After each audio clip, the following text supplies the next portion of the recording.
Welcome everybody to this wonderful Sunday morning at Salt Lake Christian Church.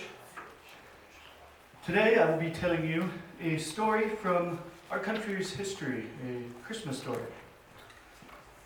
This took place shortly after the Civil War ended. For those of you who have not studied our history as well as our citizens probably should have, the Civil War ended in 1865, and the majority of the Confederate soldiers were criminals because they had attempted secession from the country, and many of them, especially the leaders of the Confederacy, were held for treason. And they were caught up basically in a bunch of legal troubles after the war.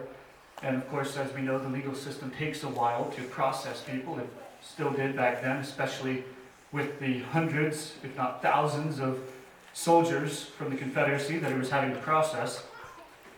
And so, during this time, as you know, the President, Abraham Lincoln, that got us through the Civil War was assassinated shortly after, right towards the end of the Civil War. And the president that took up the mantle after him was the 17th President of the United States, a man known as Andrew Johnson. And so, in the year of 1868, on Christmas Day, Andrew Johnson was inspired by God's greatest gift to humanity, being Jesus.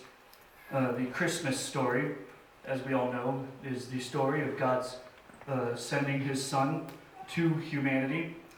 And the great purpose for which God sent his Son, we know, was to die on the cross for us, to forgive us, and to give us the opportunity to know him and to have eternal life with him. And so, being inspired by this time of year and by Christ's sacrifice, he decided to put forth a pardon. You see, many pardons had been given out throughout these few years after the Civil War for many of the different soldiers, depending on their crimes. And so several soldiers, hundreds, had been pardoned up to this point. However, none of the leadership, all of the leadership of the Confederacy was still being held in the legal system. And so they were being charged with treason, which would be a death sentence. However, our president, the 17th president, decided to pardon these leaders of the Confederacy. Being inspired by Christ's great forgiveness for us, he decided to forgive them for their crimes against the country. And he sent out an amnesty pardon that pardoned all of the leadership, all of them, every single one that hadn't been pardoned already from the Confederacy that were still tied up in their legal problems, were given pardon. We're given amnesty. We're forgiven. And so, at this time in the country's history, our country was still quite divided, as I'm sure you can imagine.